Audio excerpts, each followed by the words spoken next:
ये हमारा Bappa Rawal second part है। इससे पहले हमने क्या पढ़ा था, बप्पा जो गुहिल वंश है ना, इसके संस्थापक, उसकी कुछ कहावतें, किस किस का क्या मत था, ये कहाँ के निवासी थे, और इसकी उपाधियाँ हिंदू सूर्य चकवे राजगुरु इनकी उपाधियाँ थी। बप्पा रावल की उपाधियाँ थी। सीवी वैद्य ने चार्ल्स मेटल से इनकी तुलना की थी। फ्रांसीसी सेनापति था जिसने मुगलों को हराया था सर्वप्रथम, सीवी वैद्य ने चार्ल्स मार्टेल से। तो उसके बाद ये देखेंगे हरित ऋषि के आशीर्वाद से ही ये मेवाड़ के शासक बने थे और मेवाड़ का राज्य प्राप्त किया था। ये हरित ऋषि से अभी आशीर्वाद ले रहे हैं, ये देख सकते हो आप, ये गाय चरा रहे हैं हरित। और बप्पा रावल का पूरा डिटेल से पढ़ेंगे तो हम ये पढ़ेंगे राज्यकाल इनका, अरबों का आक्रमण, बप्पा रावल के सिक्के, उनकी मृत्यु कहाँ कहाँ हुई थी, और इनको क्या खाते थे, भील प्रजा वगैरह क्या कहते थे, क्या क्या पढ़ेंगे। तो पढ़ेंगे किस क्या, बप्पा रावल मेवाड़ का जो इतिहास चल रहा है वो स्टार्ट किया था। पहला 1 मिनट का वीडियो मैंने बनाया। सेकंड आज पढ़ेंगे जो बप्पा रावल का राज्यकाल, अरबों का आक्रमण, बप्पा रावल के सिक्के, उनकी मृत्यु और उनकी टीका। तो बप्पा रावल शासनकाल 734 से 753 तक था। सिसोदिया राजवंश मेवाड़ प्रतापी शासक था। उदयपुर मेवाड़ रियासत की स्थापना 8वीं शताब्दी में सिसोदिया राजपूतों ने की थी। और बप्पा रावल को कालभूष भी कहा जाता है। जनता ने बप्पा रावल को प्रजा संरक्षक, देश संरक्षक भी कहा है।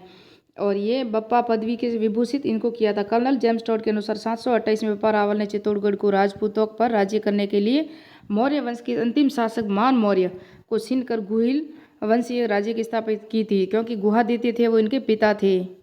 अभी मैं एकलिंग जी का मंदिर भी आपको बताऊं कि जो ये मंदिर था वो बताऊं, लेकिन पहले थोड़ा सा मैं आपको पूरे नोट्स दे देती हूँ। तो किसी लिखा हुआ एकलिंग जी महामात्य ने किसी प्राचीन ग्रंथ की प्रशस्ति के आधार पर बप्पा रावल का जो समय है ना, संवत, वो 810 बताते हैं। 753 ईस्वी दिया हुआ है और संवत है 810।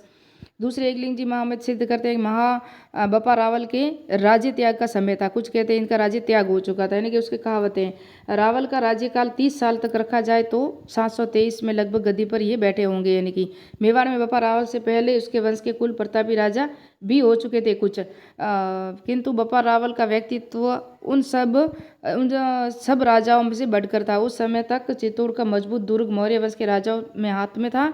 और इनकी कुछ ये परंपराएं, हरित ऋषि की कृपा से बप्पा रावल ने मौर्य राजाओं को मारकर दुर्ग को हस्तांतरित कर दिया था। कर्नल जेम्स टॉड के अनुसार राजा मान मौर्य का एक विक्रम संवत 713 में था। इनका शिलालेख मिला है किसका, राजा मोहन मौर्य का। कब का मिला है, 770 का। विक्रम संवत 770 है और ईस्वी है 713 का।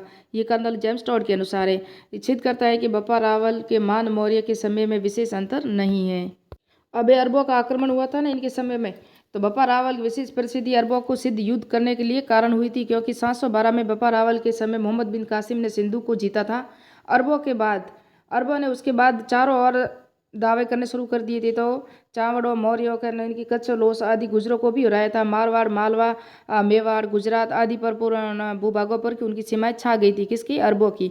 तो राजस्थान में लगभग कुछ महान व्यक्ति जिसने विशेष रूप से इतिहासकार प्रतिहार सम्राट नागभट्ट प्रथम और बप्पा रावल के नाम उल्लेख है। जो नागभट्ट प्रथम ने अरबों को पश्चिमी राजस्थान में मालवा से मार भगाया था, किसने, नागभट्ट प्रथम ने। और बप्पा ने यह कार्य मेवाड़ में आसपास क्षेत्र में किया था। बप्पा ने मेवाड़ से भगाया था इनको, और मालवा से नागभट्ट प्रथम ने। मौर्य शायद इसी अरब आक्रमण से जर्जर हो गए होंगे और बप्पा ने यह कार्य किया, तो मौर्य उनके कारण असमर्थ थे। साथ ही चित्तौड़ पर भी अधिकार कर लिया। बप्पा रावल के मुस्लिम देशों पर विजय की अनेक दंत कथाएं, जो अरबों की पराजय की सच्ची घटना के कारण उत्पन्न हुई थी। तो अरबों में ये कुछ कहावतें भी हैं इनके लिए।